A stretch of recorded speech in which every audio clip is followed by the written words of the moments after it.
8절과 12절입니다. 출애굽기 20장 8절과 12절.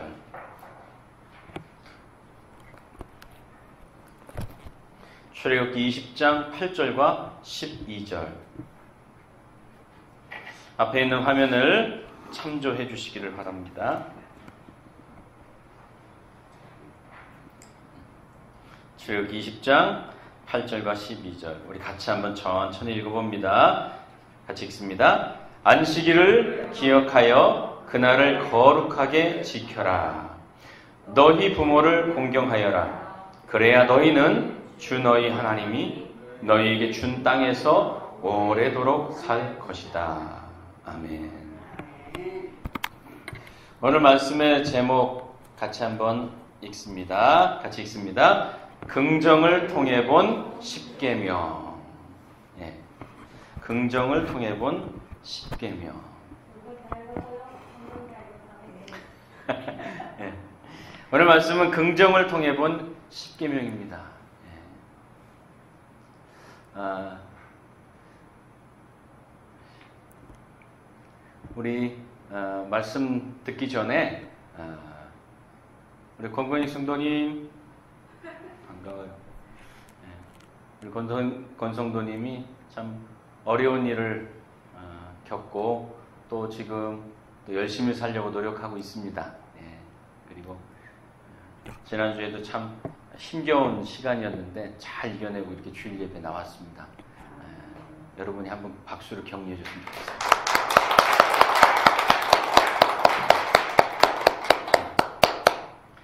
정말 대견한 겁니다. 이렇게 주일에 한번 나오는 것은 정말 대견한 겁니다. 그리고 여러분들 모두 다 대견하고 대단하십니다. 여러분에게 격려를 드리고 싶습니다. 2020년 우리가 한 가지 주보를 보시면 맨 앞에 어떤 것을 표로 하면 좋을까 계속 고민을 해봤습니다. 그래서 2020년 표는 나도 살고 너도 사는 살리는 삶입니다. 작년에 계속해서 제가 이 얘기를 했는데 이제는 2020년에는 나도 살고 너도 사는 살리는 삶을 한번 우리 진짜 살아보면 좋겠다. 그래서 여러분이 그 주인공이 되시면 좋겠다 하는 생각이 듭니다. 같이 한번 읽어보죠. 첫 표니까. 한번 나도 살고 너도 사는 살리는 삶. 시작. 나도 살고 너도 사는 살리는 삶. 나도 살고 너도 사는. 또 오늘 말씀도 이 표와 무관하지 않습니다. 자, 제목이 좀 특이합니다. 긍정을 통해 본 십계명입니다. 그렇다고 해서 뭐 긍정의 힘 뭐 이런 것을 설교할 생각은 아니고요. 우리가 긍정적인 생각을 가지고 긍정적인 어떤 삶의 태도를 갖는 것은 참 유익하고 좋은 것입니다.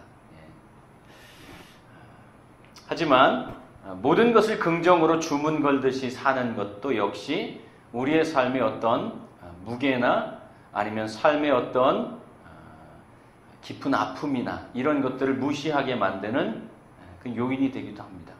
그러니까 인간답지 않은 삶 될 수 있다는 거죠. 우리는 생로병사와 그리고 희노애락을 다 누리며 느끼며 사는 삶입니다. 그것을 어떻게 받아들이고 그것을 통해서 어떤 삶을 살아갈 것이냐가 오히려 더 신앙적인 관점이라고 할 수 있어요. 오늘 십계명에 대해서 좀 살펴보려고 합니다. 사실은 십계명 설교는 한 계명에 하나씩 설교를 해도 어쩌면은 좀 부족하지 않을까 그런 생각이 듭니다. 데칼로그라고 하는 그 책이 있는데 그 책은 십계명에 대한 책인데요. 두께가 이만합니다. 십계명 10개에 대한 설명인데 두께가 이만합니다. 엄청나죠. 그런데 책이 그거 하나만 있는 것이 아니라 십계명에 대한 책 한번 인터넷에 탁 치면은 아마 수백, 수천, 수만 권이 나올 겁니다. 그만큼 이야기될 것이 많다는 거죠. 그러나 오늘은 우리가 한 번 설교하고 지나가야 된다면 어떤 포인트를 우리가 말씀을 봐야 될까? 그래서 긍정을 통해 본 십계명이라고 하는 그 포인트를 잡았습니다. 왜냐하면 10계명의 구성을 보면 이해를 할 수 있어요. 첫 번째, 10계명의 뼈대는 1절과 2절에 나는 그리고 너희를 이집트 땅에서 인도해낸 주 너의 하나님이다. 이렇게 말하죠. 그러니까 10계명의 뼈대는 나와 너입니다. 나는 주 너의 하나님이고 너는 애굽에서 종되었던 자다.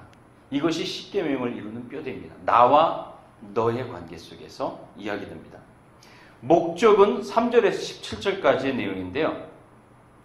앞에 1계명에서 4계명까지는 하나님과의 관계를 손상시키지 않는 그러한 4가지의 방법. 그래서 하나님과의 관계를 말합니다. 그리고 뒤에 6가지 계명은 사람과의 관계. 어떻게 사람과 함께 살 것이냐. 그렇게 6가지를 얘기합니다. 그게 목적입니다. 하나님과의 관계와 사람의 관계. 어떻게 살아야 되느냐. 그리고 세 번째 특징입니다. 10계명의 특징은 하나는 모세 개인에게 이 10계명을 주었습니다. 그러니까 10계명은 개인과의 언약이죠. 그런데 그게 아니에요. 또 10계명은 민족과의 언약입니다. 그러니까 개인이면서도 민족이 함께 포함된 언약이라 이 말입니다. 그리고 10계명을 이해하는 키워드를 하나 그 가운데서 딱 뽑으라고 한다면 관계라는 단어입니다. 그러니까 10계명은 관계를 이야기하는 겁니다. 하나님과 나와의 관계, 사람과 사람, 나와 너의 관계, 이런 관계를 말하는 것이에요. 그래서 1계명에서 4계명까지 하나님과의 관계. 그런데 우리가 좀 주목해 봐야 될 것이 있습니다. 1계명에서 4계명까지 긍정을 말하는 하라. 다른 것은 다 하지 말아요. 근데 하라라고 말하는 것이 바로 4계명입니다. 그 4계명이 바로 안식일을 기억하고 거룩하게 지켜라. 이게 긍정입니다. 그리고 5계명에서 10계명까지 사람과의 타인과의 관계에서 딱 하나의 긍정이 나오는데 바로 4계명 다음인 5계명. 내 부모를 공경해라. 나머지는 다 하지 말라요. 그래서 하나님과의 관계, 사람과의 관계 중에서 긍정을 말하는 한 개씩을 우리가 살펴보려고 하는 겁니다. 자, 긍정을 통해 본 10계명, 하나님과 사람의 관계입니다. 첫째, 하나님과의 관계 속에서 긍정을 말하고 있는 4계명, 안식일을 기억하여 거룩하게 지켜라입니다. 안식일을 기억하여 거룩하게 지켜라. 그러니까 안식일에 대한 얘기인데 그 안식일에 대한 포인트가 뭐냐? 2가지입니다. 하나는 기억하라, 또 하나는 지켜라. 그렇게 되어 있습니다. 자, 그럼 첫 번째 기억하라를 한번 좀 살펴보죠. 무엇을 기억하라는 겁니까? 첫째, 하나님의 창조하심을 기억하라. 그러니까 하나님이 일하신 것. 근데 하나님이 일하신 것이 뭐가 있습니까? 애굽에서 종되었던 것, 그 종되었던 삶에서 구출해내셨던 것, 홍해를 건너게 하셨던 것, 땅을 약속하신 것, 그런 것들이 하나님이 하신 일입니다. 그럼 그 뜻이 무엇일까요? 그것은 하나님의 일하심은 인도하심이라는 겁니다. 하나님이 일하실 때는 왜 일하시느냐? 너희들을 인도하실 때 일하신다는 겁니다. 인도하심을 믿고 사는 하루하루가 뭡니까? 믿음이죠. 하나님이 인도하신다는 것을 믿고 사는 것이 신앙이죠. 그래서 하나님의 인도를 믿는다는 것은 내 삶이 이제는 꽃길만을 걸을 거야 라고 말하는 것이 아니에요. 목적지가 생겼다는 것을 뜻하는 겁니다. 다른 말로 얘기하면 목적지를 향해 가는 여정을 말하는 거예요. 이게 바로 하나님의 인도하심입니다. 여름에 우리 김다윤 전도사님이 산티아고 여행을 갔다 왔죠. 그리고 잠깐 그 소개도 하고 간증이라면 또 할 만한 간증도 했습니다. 한 300km 걸었다고 제가 기억하고 있습니다. 근데 그 산티아고 여행을 마치고 와서 여러분에게 그 이야기를 하면서 참 마음에 인상 깊게 새겨진 것이 있습니다. 그 길을 300km를 걸으면서 한 가지 깨달은 것은 길은 자기 속도로 가야 한다. 내가 걸어가는 속도가 이 속도면 이 속도로 계속 걸어야 되는 겁니다. 이 속도로 걷지 않고 더 과하게 걷거나 아니면 한없이 축 처져서 걷거나 그러면 목적지까지 도착할 수가 없어요. 그냥 쓰러지는 겁니다. 몸살이 나거나. 자기 속도를 지켜야 된다는 겁니다. 그게 끝까지 갈 수 있는 방법이에요. 그리고 또 하나는 제가 느낀 겁니다. 길은 길일 뿐이다. 길이라고 하는 것 자체가 어떤 특별한 것은 아니에요. 험하기도 하고 가다 보면 꽃길도 있고 오르막도 내리막도 날이 좋기도 하고 나쁘기도 하고 친절한 사람도 있고 싸나운 사람도 있고 그 길 가운데 단 한 가지만 확인하면 돼요. 내가 바르게 가고 있느냐. 그것만 확인하면 돼요. 길은 길일 뿐이에요. 하나님의 인도하심은 시편 23편에 참 잘 나와 있습니다. 여호와는 나의 목자시니 내게 부족함이 없으리라. 그가 나를 푸른 초장 쉴 만한 물가로 인도하신다. 거기가 목적지예요. 푸른 초장 쉴 만한 물가가 목적지인데 그곳까지 가는 길에 사망의 음침한 골짜기도 있어요. 그게 하나님의 인도예요. 성경이 말해주는 한 가지는 하나님은 늘 신실하게 인도하신다는 거예요. 때론 사망의 음침한 골짜기가 있고 수렁도 있고 움푹 패여져 있는 길도 있고 돌도 있고 돌아가는 길도 있고 계곡도 있고 다 있지만 한 가지 분명한 건 하나님은 신실하게 인도하신다. 그 속에서 사는 우리가 산에 죽네 뒤집어지고 넘어지고 고꾸라지고 하지만 신실한 하나님을 기억하도록 성경은 가르치고 있는 거예요. 왜 66권 이 많은 성경이 우리에게 필요합니까? 우리가 이 성경을 통해서 우리의 삶의 길을 걸어갈 때마다 어느 때는 사망의 음침한 골짜기, 어느 때는 꽃길, 어느 때는 높은 길, 낮은 길을 걸으면서 이 성경 말씀을 통하여서 하나님을 확인하는 거예요. 아, 그래. 그때도 하나님이 인도하셨지. 신실한 하나님을 기억하도록 성경은 가르치고 안내하는 겁니다. 그래서 우리는 안식일을 삶의 걸음을 멈추고 기억하는 자리 이렇게 생각할 수 있습니다. 안식일은 삶의 걸음, 내가 세상에서 살다가 잠깐 멈추고 기억의 자리에 서는 것. 그렇죠. 안식일, 지금은 주일이라고 우리가 얘기합니다. 주일날 와서 하는 게 뭡니까? 하나님이 내 삶에 하신 것이 무엇인가? 지난 한 주간 하나님이 내 삶 가운데 하신 것이 무엇인가? 그거를 기억해 보는 겁니다. 그러니까 안식일은 기억하는 날이에요. 무엇을? 하나님이 여전히 나를 신실하게 인도하셨다는 것을 기억하는 날이에요. 그게 안식일입니다. 두 번째, 지키라 그랬습니다. 지키라. 여러분, 기억했으면 일곱째 날을 지키라는 겁니다. 지키라는 명령 속엔 두 가지 교훈이 있어요. 첫째는 지키라는 것은 하나님이 하는 대로 너도 하라는 겁니다. 그게 지키라는 거죠. 하나님이 하는 대로 너도 해라. 그것이 뭡니까? 내가 쉬었으니 너도 쉬어봐라. 그게 안식일입니다. 하나님이 하는 대로 너도 해라. 가장 쉬운 순종은 어떻게 보면 쉬는 겁니다. 제가 늘 얘기하지만 가장 쉬운 순종은 쉬는 겁니다. 근데 우리는 그걸 그렇게 어려워하죠. 가장 쉬운 것보다 하나님을 따라 살고 쉬고 그리고 행하는 날이 안식일. 그것이 주일입니다. 두 번째는요. 그 쉬는 것에 하나님이 무엇을 주셨냐면 복과 거룩을 심어두셨습니다. 안식일은 거룩하니 그렇게 되어 있습니다. 그렇죠. 안식일을 기억하여 그날을 거룩하게 지켜라. 그러니까 하나님은 안식일이라는 그 쉼의 날에 다른 얘기로 하면 쉼에 거룩과 복을 심어놓으셨다는 거예요. 씨처럼. 하나님은 쉬는 것 속에 복과 거룩을 심어두셨습니다. 그래서 여러분 잘 쉬기만 해도 삶은 복된 것이 됩니다. 여러분 잘 쉬기만 해도 건강을 지킬 수 있습니다. 잘 쉬기만 해도 우리의 삶이 새로운 힘을 얻습니다. 근데 달리고 또 달리고 또 달리는 겁니다. 쉬지를 못하죠? 마찬가지입니다. 가정에서도 우리가 잘 쉬기만 해도 화목하고 행복한 가정 될 수 있습니다.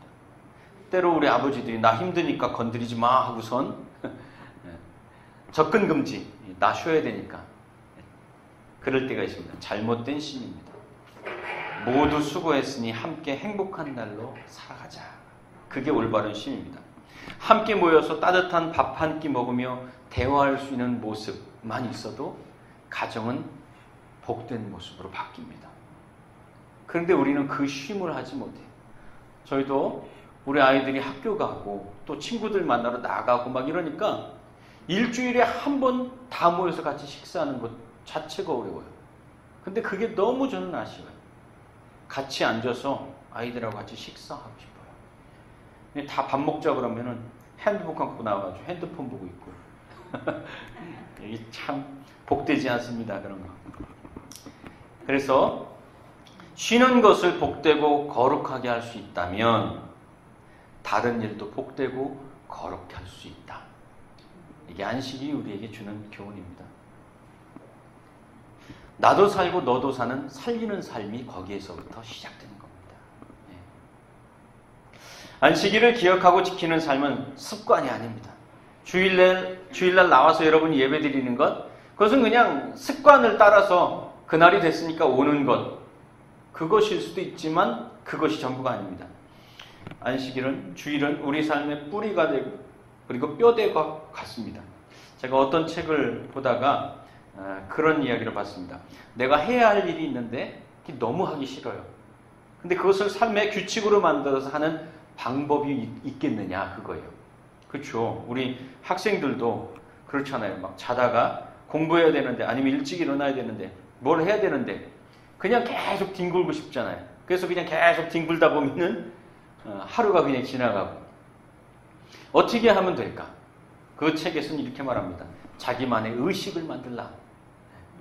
그래서 만약에 일어나야 된다 그러면 하나, 둘, 셋 세고선 벌떡 앉는 겁니다. 그게 자기의 의식이에요. 그러면 그 다음을 할 수 있대요. 그러니까 자기만의 의식을 만들래요. 학생도 마찬가지입니다. 공부를 해야 되는데 정말 하기 싫어요. 하나, 둘, 셋 하고 일어나서 의자에 그냥 앉는 겁니다. 그러면 그 다음에 책을 펴게 되고 공부를 하게 된다는 거죠. 안식일은 내 인생을 하나님 앞에 긍정으로 서게 하는 나와 우리의 의식인 겁니다. 두 번째입니다. 5계명이죠. 사람과의 관계를 이야기하는 5계명에서 마지막 10계명까지의 첫 번째 하나 나오는 긍정. 내 부모를 공경하라입니다. 이미 부모님들이 다 돌아가시고 이제는 부모로 살아가는 분들이 대부분인 것으로 알고 있습니다. 그럼에도 불구하고 이 말씀을 우리가 살펴봐야 되는 이유가 있어요. 10계명 중 유일하게 약속 있는 계명입니다. 약속이 거기에 딱 붙어 있어요. 너 부모를 공경해라. 그러면 내 생명이 길게 된다. 네가 그 땅에서 오래 살 수 있게 된다 하는 약속이 유일하게 붙어 있어요. 다른 건 그 약속이 붙어 있지 않아요. 그냥 그 얘기만 나와요. 간음하지 마라, 뭐 하지 마라, 뭐 하지 마라. 이렇게 나와요. 대인관계의 첫 대문과 시작, 그것이 내 부모를 공경하라입니다. 부모-자식 관계는 모든 인간관계의 시작이고 뿌리입니다. 그렇죠. 인간이 태어나서 첫 번째 만나는 대상이 부모죠. 물론 요즘은 산부인과 가가지고 배에서 이제 수술해서 딱 꺼내면 의사 얼굴을 보는지도 모르겠지만, 그러나 어쨌든 부모가 그 관계의 첫 번째입니다. 세상의 모든 학문도 그렇게 얘기합니다. 부모-자녀 관계가 삶의 관계성을 좌지우지한다. 그것이 잘못되면 그 아이의 삶이 비뚤어지거나 부족해지거나 그리고 정상적이지 못한 삶이 될 가능성이 아주 크다. 그렇게 가르칩니다. 앞에 4계명은 하나님과의 관계, 그러니까 대신 관계. 뒤에 6계명은 사람과의 관계, 대인 관계. 그 중심이 대신 관계는 안식일이었고 대인 관계는 부모였다. 이렇게 말하고 있는 겁니다. 자, 그러면 첫째, 이 부모, 내 부모를 공경하라는 이 말씀은 뭡니까? 첫 번째, 생명의 관계입니다. 이것은 생명의 관계. 그렇죠. 부모와 자녀는 생명을 주고받은 관계입니다. 생명의 관계, 모든 실리나 이득, 합리라는 인간살이를 넘어서는 기준이 뭐냐? 부모-자녀 관계입니다. 부모 자녀 관계는 그걸 넘어서는 거예요. 생명 존중, 존중의 관계로 맺어질 때 인간관계는 복되다라고 말하는 겁니다. 부모 자녀 관계가 생명 그리고 존중 이것으로 묶여 있는 것처럼 인간과의 모든 관계가 생명을 존중하는 관계로 진행이 되면 그런 관계가 되면 나도 살고 너도 살리는 삶이 된다는 겁니다. 근데 우리는 죄가 들어와서 우리의 사랑이 왜곡되어 버렸습니다. 이 죄라고 하는 것은 모든 것을 다 왜곡시켜 버리는 거예요. 그래서 사랑하는 것도 왜곡시켜 버립니다. 처음에 태어났을 때 이쁘다 이쁘다 했던 애가 조금 자라고 초등학교 들어가면 미워져요. 왜냐? 그 사랑이 집착이 되고 요구가 됩니다. 그래서 그 아이에게 그 아이 자체를 보는 것이 아니라 그 아이가 가져야 될 것 그리고 나에게 채워줘야 될 것을 보기 시작해요. 그게 사랑의 왜곡입니다. 그러면 복되지 않게 되는 거죠. 살리는 것이 아니라 서로 죽이는 관계가 되는 겁니다. 부모가 자녀를 사랑과 존중으로 키우지 못하면 자녀는 사랑과 존중을 배우지 못합니다. 평생을 살면서 다른 사람들과 그 삶을 따뜻한 삶을 살기가 어려워집니다. 자녀를 생명 존중이 아니라 조건으로 키우면 이익과 손해로만 사람을 먼저 대하는 사람이 됩니다. 내 아들이 딸이 손해를 주면 내다버리지 않지 않습니까? 그것은 그 생명을 존중하는 거죠. 부모는 너는 하나님 앞에 소중한 생명이다 라고 하는 것을 자녀에게 가르치는 첫 번째 교사입니다. 너는 하나님이 주신 생명이다. 소중한 존재다. 신앙도 하나님과의 관계를 실리와 이득으로 하면 어떻게 됩니까? 기복신앙이 되는 겁니다. 그것이 굉장히 큰 병폐를 가지고 오죠. 그러나 생명으로 보면 어떻게 됩니까? 하나님 아버지가 되는 겁니다. 완전히 달라지는 거죠. 하나님이 우리를 실리로 대하지 않은 사건이 있습니다. 생명으로 대한 사건. 그것이 십자가입니다. 그게 하나님이 우리를 생명으로 대하신 거예요. 기술로 대하지 않으셨습니다. 생명으로 대해 주셨습니다. 얼마 전에 그 TV에서 드라마 하는데 너무 재밌어서 제가 보게 됐어요. 낭만 닥터 김사부. 뭐 아는 것 같아요, 여러분들. 낭만 닥터 김사부. 왜 낭만 닥터일까? 그게 저는 드라마를 보는 내내 궁금했어요. 전혀 낭만적이지 않던데. 근데 마지막 회에 그 정말 천재 의사였는데 그 천재 의사를 나락에 떨어뜨려서 완전 망하게 만들고 망가뜨려 버린 그 도원장이라는 사람이 있습니다. 그 사람과 마지막 회에 병원 그 장의자에 앉아가지고 둘이 나누는 대화가 나옵니다. 그 도원장이 김사부한테 그런 말을 합니다. 김사부가 사람을 뭐 살리고 뭐 이런 얘기를 하니까 그런 말도 안 되는 꿈으로 사는 게 현실에서 가능하다고 생각하냐? 그렇게 물어봤어요. 그러니까 김사부가 이렇게 말합니다. 넌 세상 바꾸겠다고 이 짓거리 하냐? 난 아닌데. 나는 사람 살려보겠다고 이 짓거리 하는 거야.